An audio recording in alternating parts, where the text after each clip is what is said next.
Byron and I, for the last couple of years, been caught in kind of a very strange festival behavior. Oh, yeah. We talked about my dog. Oh, we're trying No, to. we're ignoring your dog We're ignoring your dog. as best we can. Sorry. But now there's another dog, so And now we so- have to have the lick-a-thon dog. And Yes. in Harlan in 2018, we've known each other through the internet and things of that nature. And I'm a big fan. I'm a fanboy. I'm Byron's fanboy. I really am. So, I just told somebody you said that. He's my fanboy. That's my heart. It's true. And those of you younger know what that means. I really like a lot of what's said. In 2018, we got together a chance and then Starwood. We've had this kind of this, relationship, but we came to very similar conclusions from very different backgrounds. I'm a deep urban pagan. I'm a Gaiaist. I'm from a different thing. You're from. And I'm from the Southern Highlands of Appalachia. My family's been there many generations. Mhm. And a few years ago, I got in trouble with some of the very important pagans who decided they were going to destroy my career. And I was like, I'm a multi-generational Appalachian subsistence farmer. What the hell do you think you can do to me? That's kind of the worst of it. And for me, I started about 20 years ago. About this time, I've been writing about it, witch school, and I got a lot of grief. You can't teach over the internet, and you can't do all this stuff. And I go, really? Watch. 20 years later, we're still here. So anytime somebody tells you can't do anything, Byron and I are exactly what we are. We are literally like. We really are. And the thing about when I first met Ed, I had no idea about his pagan stuff. And when I met him at Heartland, he said, hi, I'm Ed Hubbard, or somebody introduced us, and I went, oh my gosh, are you the vermiculture guy from Chicago? And he was like, what? How do you know about that? See, I didn't know he was pagan at all. I just knew he was doing this amazing urban vermiculture. Yeah. And I am all about vermiculture, so yeah, I didn't even know the background of witch school or all that stuff. I just knew he was the worm god. And I've been watching. Some people study paganism. I study pagan. So I get to know, and it's very interesting because it's very hard for most witches and pagans to talk political. We want them to talk more about the world as it is. Stop, projecting this sort of fantasy world where the fairies come and save us, and we all live in little fairy festivals, and the food will come by magic fairy boats. And I love the fairy boat, but it's not going to happen the way it is. A lot of people would love to see that economy come into place. And I said, well, what does it take to build that economy? What does that build that's so political? And one of the things that caught me is your book, The End Times, The End Towers, Earthworks. Yeah. And that became a very important aspect. Even before I met, that I was studying Earthworks. The idea that we live in a time when we think of it as anti-abundant, we think of it as fragile, we think of it as all these terrible ways, but it's really an opportunity because the towers are falling, and so we can take the old brick and turn them into new. Yeah. And so I think that's where I want to start with you. I think that's what you're talking about first is more of the political aspect. And I being a corporate capitalist pig, I was called the green capitalist for a while, as I'm a capitalist, and make no bones about it.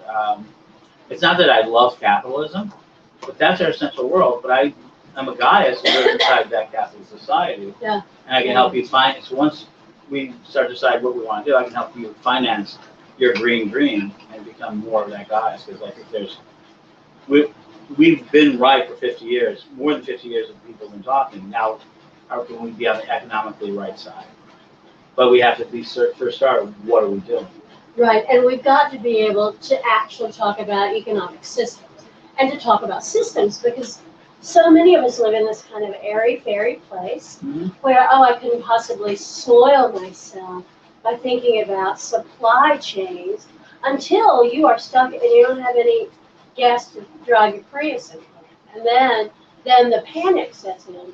And just like I was saying earlier about hitting that endarkenment hard so that you actually have some resources when you get to that place. It's the same way with understanding capitalism. Now, I am a total socialist, except that I think everybody around me is too damn lazy to participate. Because I'm willing to work really, really hard, but I'm not willing for me to work really hard and for everybody else in the group to be playing the fiddle and hoping everything's going to be okay.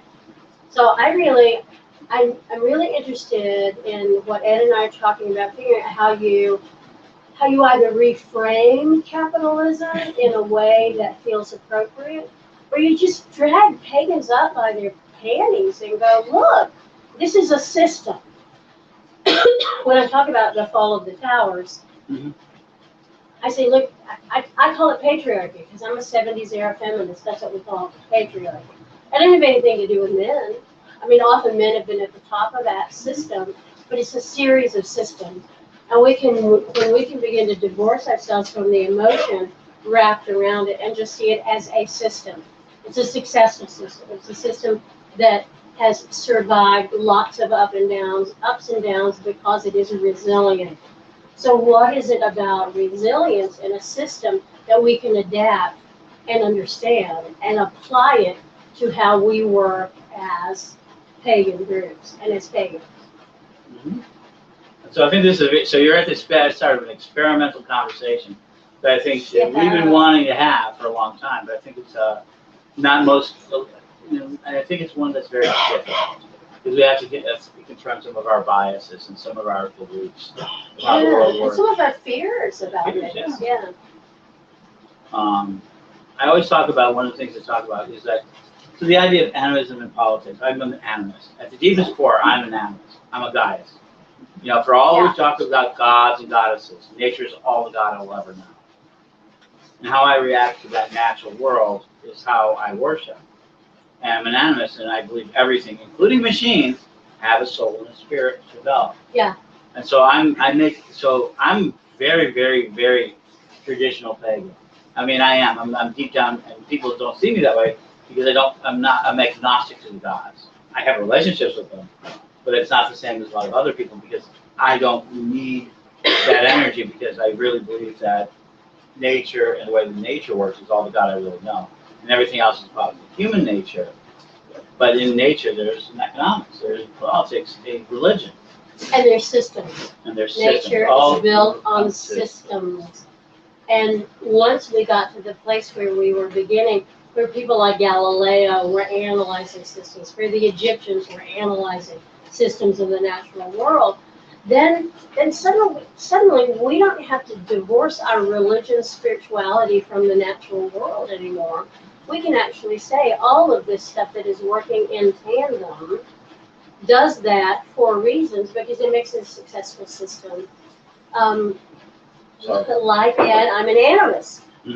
And it's really easy, I think, for us to go, oh, well, of course dogs and cats have souls. Of course they do. We might be able to stretch it to, oh, trees have souls. Well, this floor has a soul. I believe that everything is in the soul. Now, that's not a religious sensibility. That is me operating in the world and doing what we talked about before, the acknowledged kinship. So I don't have to form a relationship with that couch. Though it looks pretty comfy, I might want to do that. I don't have to form a relationship with that because I already have a relationship. We already have kinship on every possible level. It's just now that we acknowledge that kinship and what goes is the next step from that. So as you can see, she has very nice notes. These are my notes. So I think I'm going to let her go ahead. Why don't we go ahead and start with you? Well, I think we're doing it back and forth. This used to be okay. So, yeah. So one of the things I think that we're both animists. So literally we believe the universe is sentient. This is very practical. This is going to be very practical. Yeah. So one of the things we live in is an economic system. And this property is an economic system. It has to be. And they're struggling now to create something called scale. So we really, let's go ahead and break it down. We do not live in a capitalistic society. We don't live in a socialistic society. Those are all economic systems of industrialism and agricultural process. You've heard of the agricultural revolution and industrial revolution. We're an agricultural industrial society. It is a certain amount of value. It takes free resources, and free is a nominative, but in the economic terms, free, meaning that no human being and no one else has considerations. Now, you can argue the politics of it today, but at one time, we saw every river, every tree, free. It was free for us to use any way we want to. Kind of like Minecraft today. And so that we were able to do that, and we then added a value to it. A tree was not valuable We didn't know how to measure the active treatment. We do today, called carbon credits and other things that I'll get into later, but we could not produce a tree that looks beautiful. We had to say how many chairs could it produce, how many toothpicks could it produce. And this caused a driving economic industrial force, because industrial machines only want to do one thing. They're a life form called the technium, animus, is that, and what do machines want to do? And they're doing it really well. They want to produce more machines. And they're getting AI capability. And what did the early viral life want to do? Produce more viral life, and they broke into two pieces. Yeah. So to think of industrialism as anything but another form of life coming in. And what happens is that every socialist country, every communist country, every backwoods country is trying to get, they call backwoods or whatever, sorry, derogatory. Underdeveloped. Bring it. What do they all want to become? They want to become an industrial society, which then produces incredible value, incredible wealth. And the number one wealth that it always produces down is the amount of time the entire human species is based on how much time does it take you to feed the necessary calories for you to continue. Yeah. And that's when industrial society made it so it's only a few minutes a day or a few hours a day. So that's really the single impediment to human species throughout history and every other animal. The very beginning of Gaia consciousness is how much time do you have to spend getting your calories? Right. That's a fact. It's not a belief. It's not a religion. It's a fact. And we are such a resilient species Mm-hmm. that wherever we have appeared, we have figured that out. We have been able to figure out what is the primary extractive industry that is going to put food on the table, shelter over our heads, all of that. Mm-hmm. And we inherited a system that we no longer have in place from Britain, which is the idea of the commons. So that there were lands and waterways that were owned in common by the people. Now the reality was whoever the king was really owned that stuff. But in order to preclude constant revolution, the king would say, oh, but this is the commons area, so you can graze your sheep here, you can use it for your seasonal festivals. But the notion that there is land that is unclaimed is now, it's almost impossible to consider. When our temple was looking for a place to be inside during cold weather for festivals, and an Episcopal priest came to me and he said, come use our parish hall. And I was like, gross, no. And he said, you probably don't understand this, but in the Episcopal Church and in the Catholic Church, the entire globe is mapped. So wherever you are in the world, you are in a particular Catholic or Episcopal parish. Now, how terrifying is that? Wow. So all over China, there are Episcopal parishes. Mm-hmm. All over Russia, there are Catholic parishes. And if you are part of this parish, which is one reason those churches are so damn successful, if you're part of that parish, if you are within the bounds of that parish, you are given all access to whatever the parish has. So he said, well, you're part of my parish. Of course you can do. And I was like, I'm not part of your parish. I'm not an Episcopalian. And he said, you don't have to be an Episcopalian. You are within the boundaries of the property that is our property to maintain. Now, how scary is that? So let me take it another step. Let me go ahead and more. So the United Nations passed the Equal Access to Commodities market. Remember, water is not a right. Absolutely not. It is not a right. Find that more and more. Food is not a right. Soil is not a right. Housing is not a right. Okay, education is not a right. It's not written this in. And while you can say it's in the UN section and some of the others, it's not how we work in the world. So the UN in 2012 passed what was the Commodities Act, and they took the entire world and divided up all natural resources.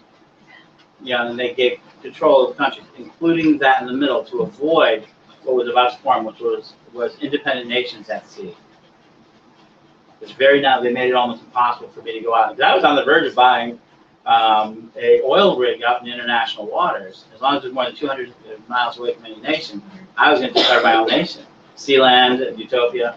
I'm still close to creating my own nation.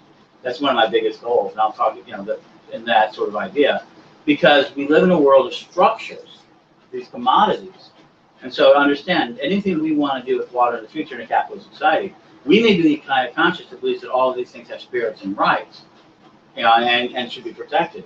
But it only works as far as we are able to own them and protect them and to use whatever necessary is. Remember, there's only 3 ways in the human species that we project power. It is through violence, number 1 way, through knowledge, which is the best way that we try to do the most, or through money, monetary means. Those are the only 3 ways to gain power. And pagans have a lot of knowledge of the lands, and we can do work with these spirits and these sort of animists, so we can kind of, kind of get the attention for it. But we're not very good at the monetary aspects, but we're getting better. And that's where Gaia consciousness comes in, financially. And then, of course, we're terrible at violence. I beat up once because I didn't want him in my circle once, and people to this day, 20 years later, still talk about it. That's how much we hate violence. Yeah, right. The ultra violence. But the other piece of that is we have spent, and I'm looking at some of you older women, not that I even knew you were an older woman, but we spent so long in these encounter groups. And we would sit together and we'd talk about empowerment. We've talked about empowerment until I want to vomit when I hear the word. And then we stand in our power. The next step of that is how you wield power. We don't have a lot of good models for doing that are not completely based in violence and in conquering. So that's part of what our work is too, is to figure out how you wield power in a way that holds the Gaia consciousness as the primary source. I want to read a quick quote from David Suzuki. The way we see the world shapes the way we treat it. If a mountain is a deity, not a pile of ore. If a forest is a sacred grove, not timber, not chairs. If other species are biological kin, not resources. If the planet is our mother, not an opportunity, then we will treat each other with greater respect. Thus is the challenge, to look at the world from a different perspective.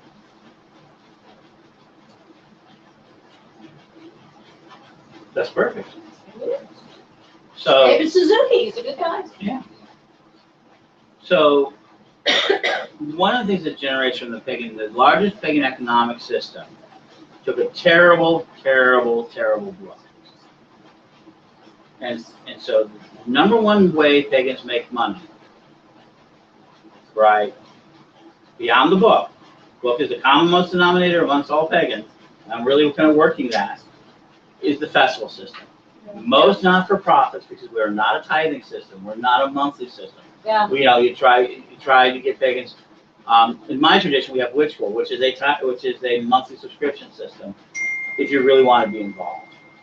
But we don't have that as a general rule, and so Sanctuary, Heartland, 3 Gates, all of these people have learned that to give us what we want is this festival, and that the festival is taken on this sort of mythological aspect, but it is then be given a strong commercial aspect that it is necessary, and we don't want to treat it that way. Yeah. And so a lot of festivals and a lot of groups last year, we probably lost 10 to 15%, and we probably will never know who we lost because we're not well connected along the way, but we've lost a number of festivals that will never come back because they're dependent on what they call a single point financing. So this is something you need to learn and understand. If you're forming a group, single point financing is the idea that one thing thwarts the rest. Buckmaster Fuller says one person can produce enough value to serve 10,000 people. And that is the idea. So festivals, which were very little or very small amounts of money, in the end of the day, they're really small. Let me tell you, I went to a Silicon Valley. I wanted to go to a Silicon Valley level speaking, and they charged us $2,000. The same class was $300 or less. Yeah. So let's not talk about how cheap it is. But we then take that very small amount of money to trade it in a festival, and they always live mission over money. They never really think about how much money they have in their pocket. They want to create this mission, which is to have a great festival, to teach us all, give us great speakers, and all of that. And this is very sacred. In 2018, 2019, I wanted to start getting more recordings of this because I can then take it and make a second point of finance, which was through a derivative system without adding additional work. This was heresy. Yeah. And then last year they came to it. But we're lucky that we dug a well. Daniel's on this. We dug a well before we were thirsty. We saw the need coming, and this is the thing that we are not doing enough of. So we were able to help, but a lot of people got lost in it because they did. And so we now, as a faith community, almost finance ourselves. A lot of merchants finance themselves only from festivals, and this is a place where we could fail significant. This year, 3 days. Well, I love the intimacy of it, and it's going to be hybrid, so it's going to have some value, right? But is it worth continuing? And the answer is only if individual human beings feel value to it, that they will continue to force the income into it.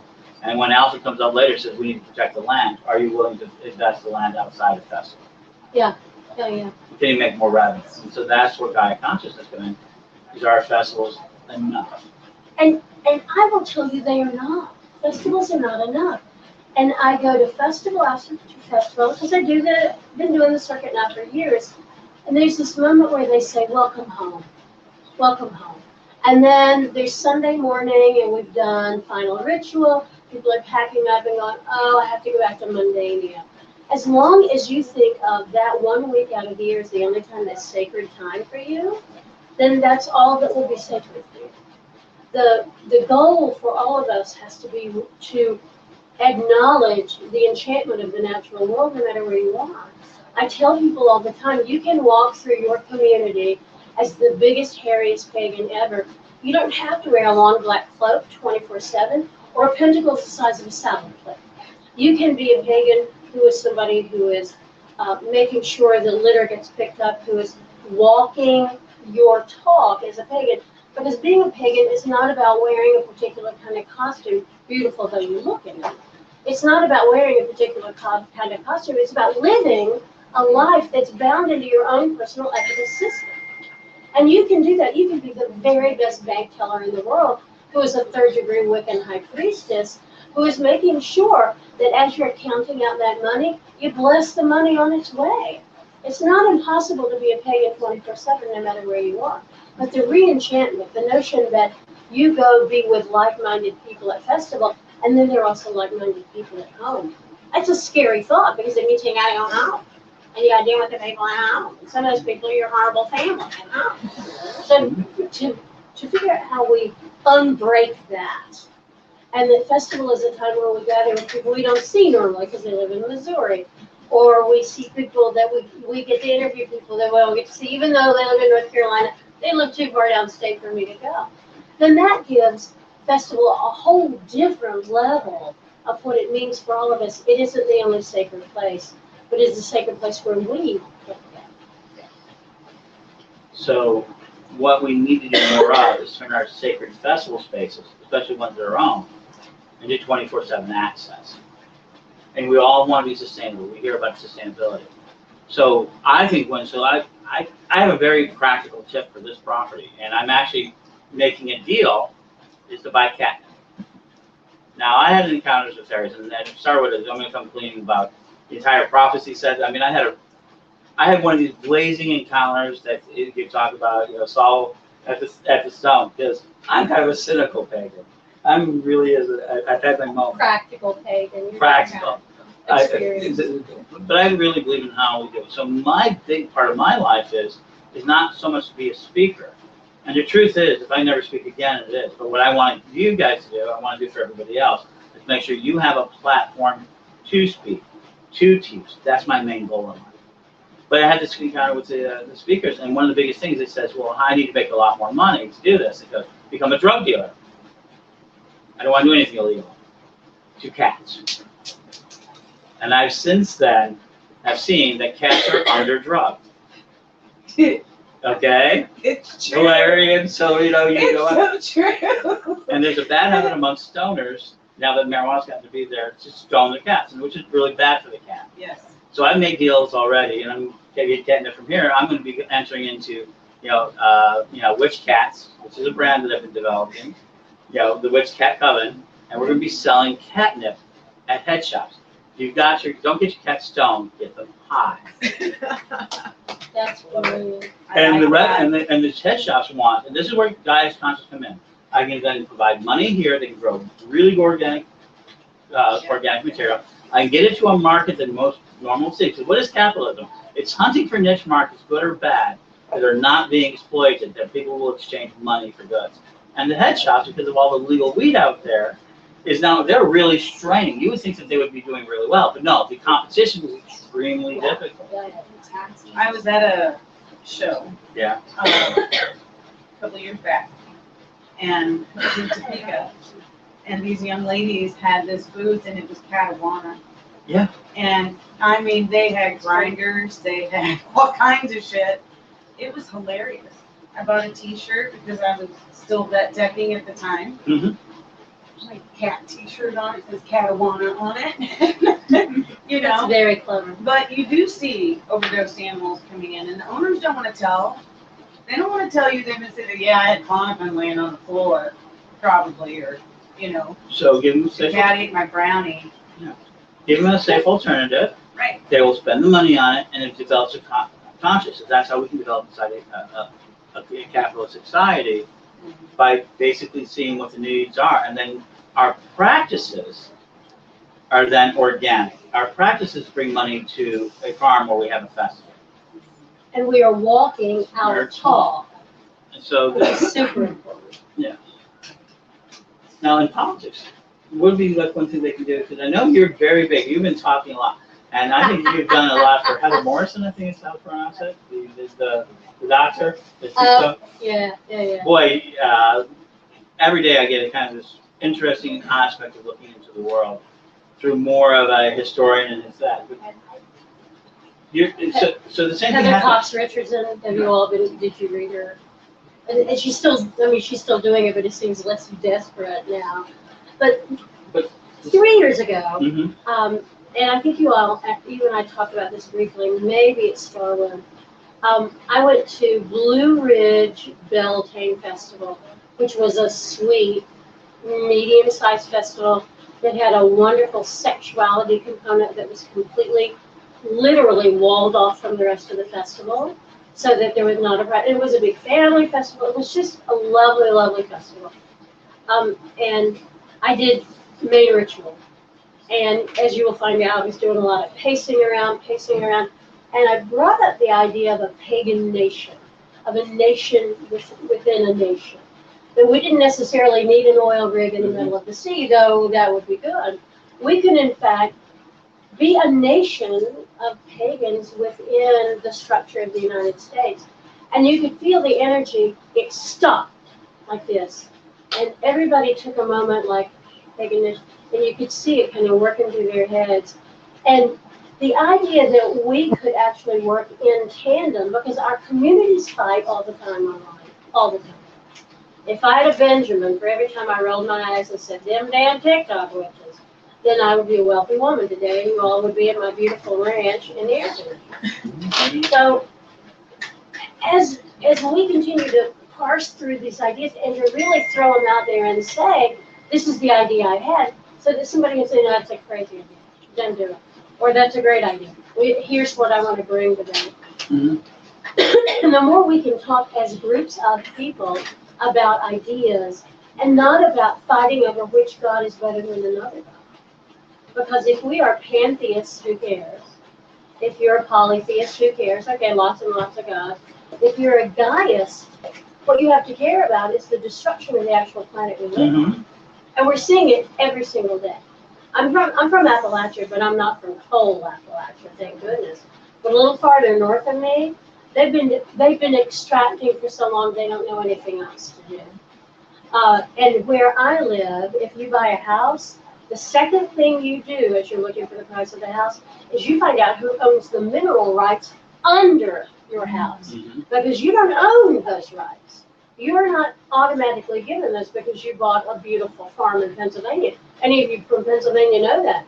They come into these beautiful organic farms and then they sink a well because you don't have the right to what's under that soil. They do. Somebody else does. So you have to find out the legalities and make sure and cover your ass, because if you don't, nobody else will. And then suddenly Duke Energy is going to be saying to you, "All right, this is what we're going to give you for what's under your land." And it doesn't matter what it is, because if you want to grow organically, you can't do that if you're fracking 2 miles down. And we have been so sweet as pagans and so lost and so wounded and all those things that we are as pagan communities. We got to pull up our big girl panties now and act like we're grown-ups, or we're going to lose everything. And I'm not. That's not a bravado statement. We're going to lose everything. We're going to be small breeding populations in the last arable land on the planet. How's that feel? Feel shitty with it. Feel shitty to me because I like all y'all and I want you to live and have babies and do all that work. Well, maybe you don't have no more babies. You've done the baby making thing.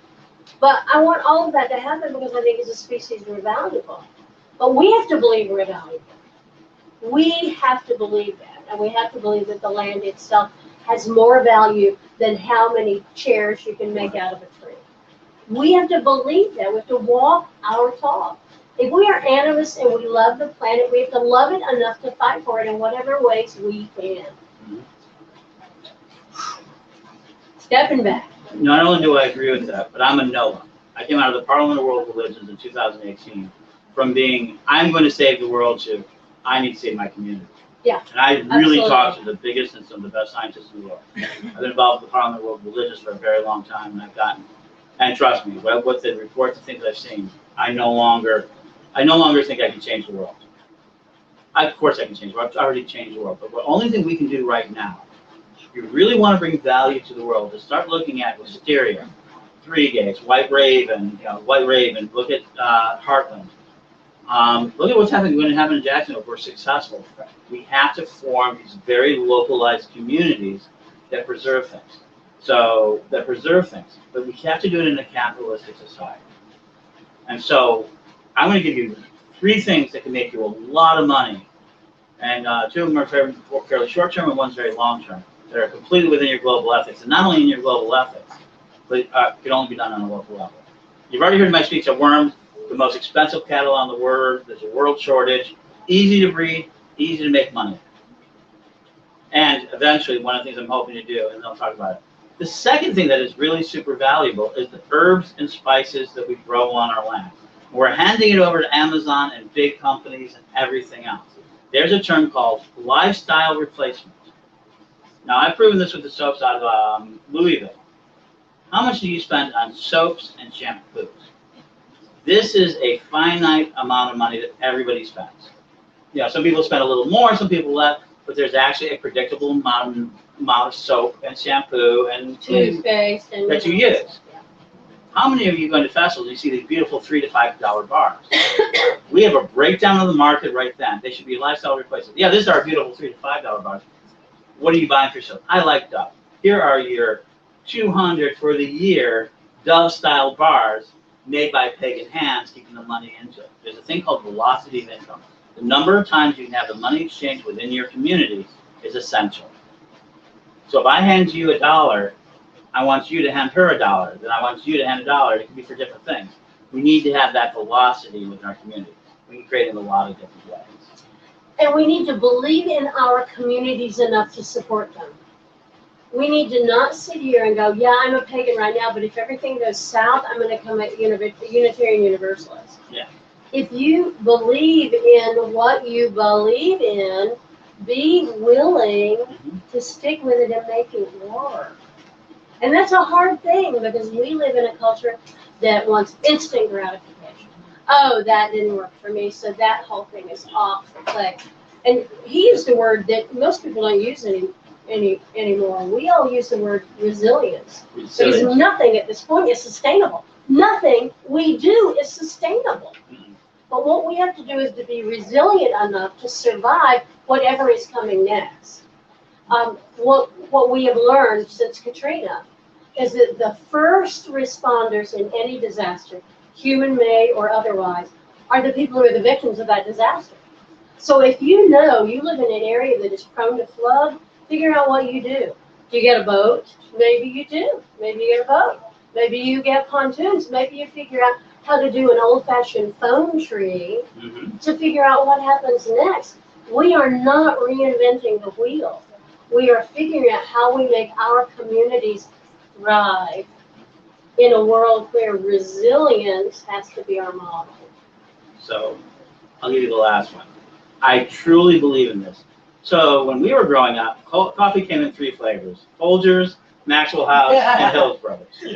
And the idea of anything but that and a dime will get you a cup of coffee. It's a really big statement because coffee was a commodity and it really didn't matter. And some branding comes in. Remember, branding is the ability to get into your mind, sit there, so that when the time comes to make a decision, you pick one product over another. And capitalism is based on that. As long as I can make 1 penny more than it cost me to make, it's worth me making, and I just have to sell more of it. There's no idea that I get a fair trade or any sort of wage. Literally, in the grocery store, every product up there is, can I make a penny more than it cost me? And sometimes it's 3%, sometimes, and you can talk about the numbers, but that's literally capitalism. Can I produce something that I can make money on above it? So honey today, so how many of you are now eating special chocolate? Go out there and buy cocoa chocolate or dark chocolate or Nibs. nibs. I with nibs in it. Nibs and all that. So chocolate used to be Hershey bars and everything else, and it became that way. Coffee has now become Starbucks and 100 brands, right? Let me just say beer, because I live in Okay. Beer City, Right. and there's a brewery on every corner. There is. So the number one product that fits this market is being ignored, and all we have to do is create the label for it. It's honey. 3,000. We were talking about honey. You see that. Oh yeah, 1887, something like that. It was a group that was doing Egyptian stuff, doing digs in Egypt, and they found a lovely Coptic jar full of honey. And one of them was brave enough to like put their finger and go, "No, it's fresh. It tastes great." Well, as they kept like dipping their bread and their crackers, whatever else, they discovered it was preserving a body. So they were eating the honey all around this preserved And body. yet there's no buyout, it's antibiotic, so it can be stored. So we store wine for a long time, and every honey is different as wine. It's the flower that's grown on, the bee that eats it, and the season, and that changes. There are honeys that are lost forever as we lose our honeybees. So every honey that you get that's natural will store forever, will crystallize a little bit. You put a label on it where it is and how it is. They also have different flavors. So we can actually take wine, honey, decommoditize it. So let me teach you a word that is very Gaia conscious. How do you decommoditize your product? And I'll explain that in a minute. And so you decommoditize honey by putting on a label. So let's say we had you put a beehive in the back of here at White Raven. So every season of White Raven would be White Raven honey, 2023, and describe its flavors.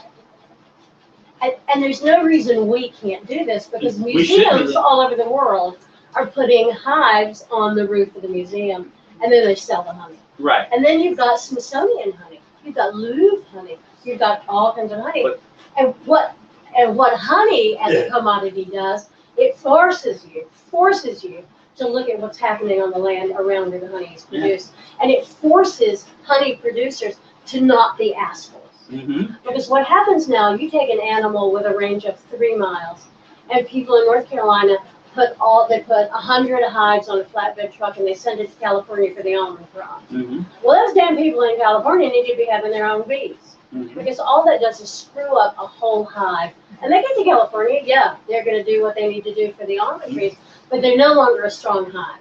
They're no longer a strong hive. And what does that say about pagan communities? We are no longer strong hives. We have to come back. We have to relocalize and figure out what that looks like. And now, I guarantee that if you go out and take that 3 gates honey, and there's actually honey that's out there that I just picked up. It was from the Museum of Science and Industry in Chicago. It was a particular season that every farm, and I have more than 10 bottles of it. I bought them for $1.99 a piece, 4 ounces. They bought so many of them. And now they're all going for more than $25 because it had a particular flower they haven't seen since that year. And they sell it to the very high end. If you start collecting honey today, you'll have the honey for a long time. But I guarantee your coven, your grandchild, the owner of that property, 100 years from now, we go, I've got this rare bottle. I need to make a mortgage payment. In a capitalistic society, so I have to pay your taxes. We're not going to get away from that. You can say, here, I have this rare bottle of honey. Their 1% of the time goes, let's take it to Christie's and we'll bid for it. They will, and that's the sort of thing. They do it for wine. They do it for coffees. They do it for chocolate. And we have this wonderful opportunity to be ground floor. So we have ability to be ground floor of a consciousness of it. So let me give you the last one that is going to grow, and there's nothing we can do about it. We can only either benefit from it or become victims of it. And let me tell you what it is. It's seeds. The storage of the long-term storage of seeds, and working as a seed bank, because we're going to a bioeconomy. Okay, you may not like it, but we're going to space, GMOs, whatever. We're going to a bioeconomy, and owning actual real bio is going to have extreme value. So you maintain an heirloom plant from 2020. You may think of it as nothing. I mean, it's a nice little heirloom plant, and we destroy seeds. We do all sorts of damage. I see so that, but we don't realize that if you can keep them in the right conditions, nitrogen seals, or even just make sure we grow them every 4 years to replace them, that may have something. When climate change really sets in 2045, 2040, that's when it's really going to set in. Now we have this sort of bio, and everybody's running around. Literally, the biggest, and you know that we do this. So, do you know what the biggest food source in the world is? It's a natural food source. We've proven it beyond a reasonable doubt, and we keep it there, and we're burning it to the ground. But we actually have a food source out there that we used to say that stores seeds in. It's called the Amazon. Yeah. The Amazon rainforest has been burned to the ground. We now know 4 times, completely by human beings to grow foods, and they would then build these sort of fruit, their forests. That's how the Aztec, because a lot of them in South America did. They didn't build fields; they built these forests. But Amazon is not a natural thing; it's a man-made thing. We only see it as natural because it has so much value. But no. So this idea of capitalistic exploitation of the land is a human trait. Oh, let me tell a story about that. So I was with an interfaith panel talking about, green resources and loving the planet. So the first person, they tried to get me to speak. They said, you have the oldest religion, you have to go first. And I was like, not really, I'm Wiccan, so not the oldest religion. But so I spoke and talked about loving the planet. And the next, a Presbyterian minister spoke, and he was talking about how it says in Genesis to be good stewards. We're supposed to be good stewards of the land. And then we get to the rabbi who's like, I don't know how much Hebrew you ever had. It does not say anything about stewardship in Genesis. It uses the same verb we use for pressing down on cabbage to make it be kraut. So that's what God said, is you just keep pressing on the natural world and you take out of it everything you want. He said, so this kind of liberal Christian notion that we're just here to steward this is ridiculous. God put this here for us to use. So when we are not those religions, how do we begin to talk about what it is we do for and with the planet, with the land we live on? Go ahead. I agree. I mean, when they dump, this idea of guilt with it is ridiculous. We have this green guilt. Yeah, no, Stop. I said the thing yesterday. I gave them here. Yeah. Let me give you all the M&Ms again. Here they come. So they get the M&Ms because the problem with guilt is that it's a feeling that feels like an action. So you feel guilty about something. You feel like you're doing something about it. You're not. You're just feeling bad and making yourself sick. So you just got the magic M&Ms. Anytime you're feeling guilty, pop it in your mouth. It's always available. Don't feel guilty about anything that you haven't personally done. Don't do it. And the piece I'm going to add in quickly, because I know we're getting towards the end. We do this pretty good. Yeah, well. I like this. And that is, I want you to consider whether or not you could run for office. My dream, my fantasy, is that I want to be in charge of soil and water conservation for my county. It's an elected position, gets elected every 2 years. And that person, people say, what does that person do? The person sits in an office. They read reports that come out of the state capitol. That's what that person does. But imagine having a pagan as the chairman of soil and water conservation. And I'd be out there with developers saying, what the hell is this runoff? What is this? I want parts per million on that. I want you to give me that. I want that on my desk in the morning. Or I'm going to shut this damn project down. What do you think about that? Because they don't do that. Because it's all a resource for them. The people who are running for office now, it's easy to run for office. If you don't feel like you want to run, get on a committee for a local municipality or a county.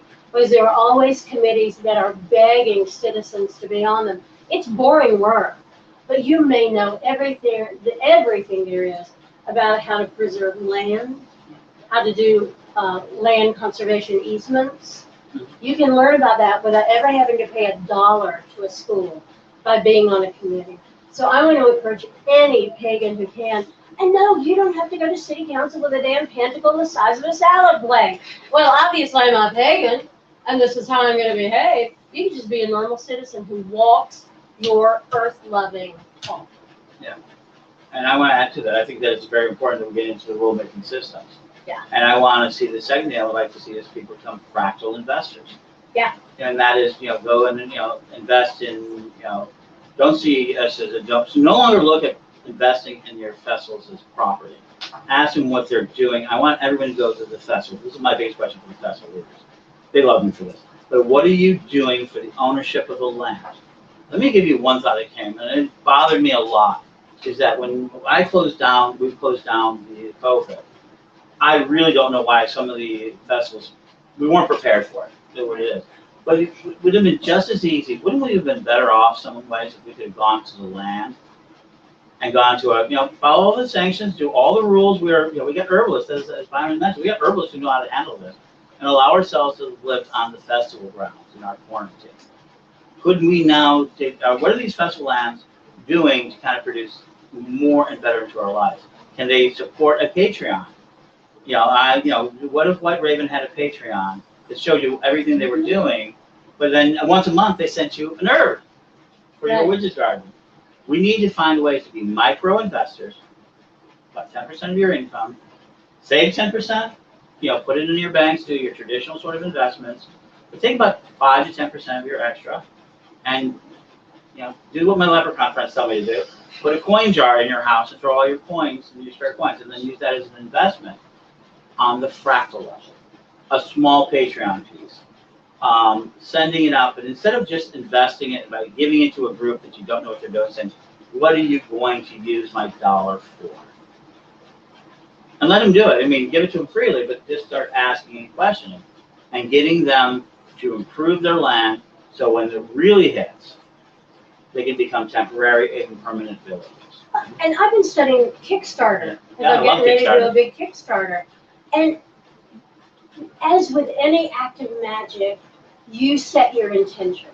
My intention is to buy 20 acres of land.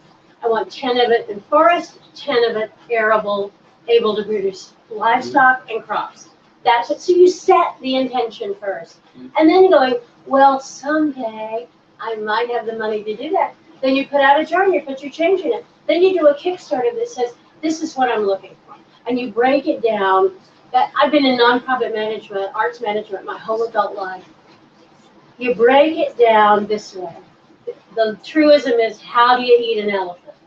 One bite at a time. So you hold the vision. You hold the vision to what it can be, and then you tackle it bit by bit by bit until you make it all happen. And so my magic works. It does. And so that, I think that's where we're at right now. We've got this really wonderful opportunity. And land prices are about to drop, not in the city, but in the countryside. So if you're thinking about it, think in the long term how you can make these sort of fractal investments and get people to do so. Now, let me offer you the counter for me. So for me, I'm taking the biggest land grab in the world. I'm right now in the middle of the largest land grab in human history. I own a bunch of cyber names, I own a bunch of cyberspace, and I own distribution systems, and I've been tapping distribution systems so that I can create that. So if you guys grow honey or grow worms, within a very little bit of time, I'm hoping to have a auto-magical system of supplying it. You've got soap. We list it together. Instead of me, and not just you just selling it, I hire people who are particularly good at selling to sell your product. And then you get your order in, and we handle all that paperwork. One of the things we're going to do, to talk about Nation, is that I'm creating an auto-magical network in exchange. So that what pagans always claim, if they can't sell something, says, okay, can you produce it? And if you can produce it, I'm making a commitment over the next several years of helping people sell this, so they can get the fractional amount of money. Right behind you. What's that? Oh, In good. those boxes, that's mine. And it is the internet. So let me offer the last thing. We're changing into a metaverse where I want you to really focus on local and everything Byron's local. But I want Byron's books to sell global. Every product that you have local can now be sold globally. Yeah. So now we're not caught into the oldest problem of resources that caused a lot of the fights, that you're taking it all out of the same environment. Every pagan group doesn't have to take it out of the same environment. Mm-hmm. And so my tradition, one of the things we do is that we're really good on the cyber level. We take it out from around the world, and we're able to fly things. But on a local basis, we have to leave it to other people. A lot of what we do, we leave to other people. And here in White Raven, there is an organization that is run by two trees called Two Trees Farms, a willow tree and a rowan tree, and we produce, they produce kombucha. Mm-hmm. And these kombucha drinks are combined with different herbs, and we sell it locally. Mm-hmm. The thing is that the ones that are picking up the most are what Ann Bishop would call the simple life people. I don't know if you've ever read the other series, which we would call the Amish. And we have, as everyone knows, we have a very significant relationship with the local Amish community, but they have a grocery store. And we go down and we sell them kombucha and those herbs, those. My herbal salves, I have 3 different herbal salves in there for you this time. And they're in that store, and we go down there and we buy our bulk commodity from them. And there's a joke that when we go, when Ruben and I are there, and it's like, if it's a time that I'm bringing product to him and I'm taking product from him, it's like, who's going to have to put up Englisher money this time? Because most of the time it's a swap. Mm-hmm. Because it really is this everything to me, what this is coming to is this idea that yes, it's a cyber network, and this one produces honey, and that one produces salves, and this one produces that. But if I'm producing salves and I want honey, it isn't also necessary that I give you money for that honey. That we can now, I have X number of salves, which equals X amount of honey. It's a barter system, right? I mean, the original barter system. I know that. It's the original barter system, but that system is what I think we're also coming back to, is that because money is fiat. So What we call money is Local fiat. level. Yeah. But barter only really works authentically on the local level. Money is Correct. necessary because it's energy, So- and you need to be able to dig the well. right. And then it's plastic, so you can put it to where it needs to go. I mean, that works great for here, but you can't barter with the Amish across the country unless you have a personal relationship with them, because barter is dependent on your personal. True, but what I'm seeing, I don't know if it's part of your vision or not, but this cyber network that has all of these different things, Mhm. and then it's like, well, let me see who in this group has salves. Oh, that's this person, so I need how much this salve. I'm making one, whatever, I've got this. So how many salves equal this?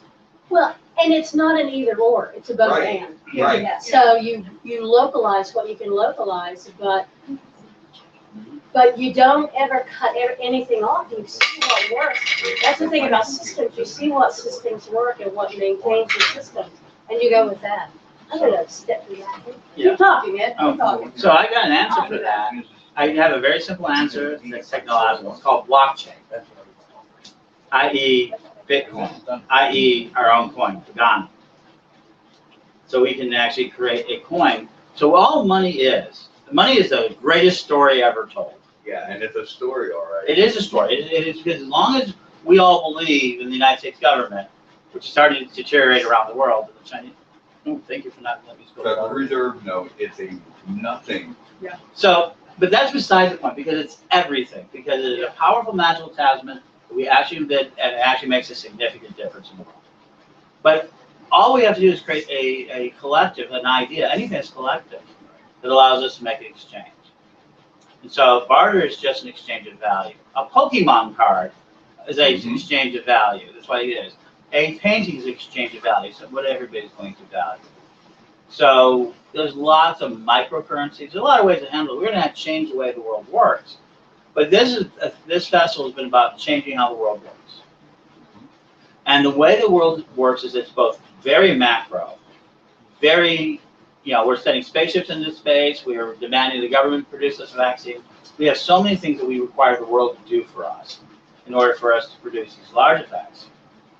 And then now we have the micro effects of how to survive in the local. And everything else between that super 1%, that super growth of society, building the super buildings, and then the very local businesses is being swept away. The middleman, the internet is destroying the middleman. Yeah. And so that's one of the things I'm doing is trying to restore kind of an exchange market into a place where Byron is very much talking, I love her vision of this, is localizing and taking parts of the local politics. We're not going to get out of this capital. I don't care what anyone says. We're not going to get out of this industrial-based society. So how are we going to try and solve climate change? Sucking up CO2 and turning it into plastic out of the air. We're talking about burying it. So we're looking at all these industrial systems. So what is the value of a pagan lifestyle? Ultimately, it's a lifestyle that allows you to step out of that capitalistic frame, either for a short period, like a festival, or a long period, like living that life. And what we have to do more than anything else, this is where I end my piece, more than anything else. So you ever see the movie The Graduate, and it says, what should you get into? Plastics. And if you were in 1970, what were they told you to get into? Computers, right? Yeah. Yep. And then in the 90s, it was be a lawyer, be in finance, right?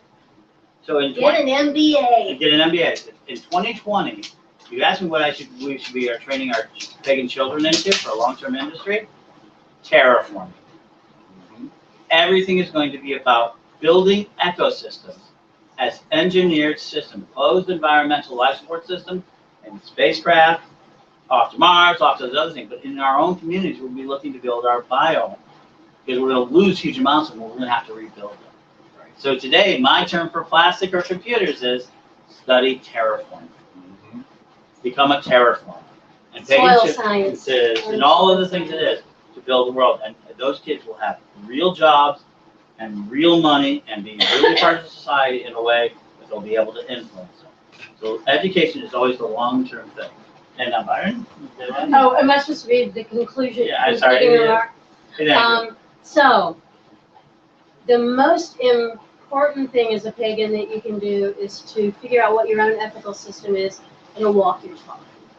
That's the most important thing. And you can do that while beautifully branding yourself if that feels important. But if we are to survive as a species on the planet, it is incumbent on each and every one of us to know what it is we will and will not put up with, and to be verbal about that. And to be as vocal as possible. I promise you, most of the communities you live in, people are going to hate you simply because you're not like them. To give them a reason to hate you. Change the world around them. Pull the rug out from under what they're trying to do. To pollute the planet, to destroy the viability of soil. Be the pagan you want to see in the world. Set the intention and do it. Go for it. I know you can.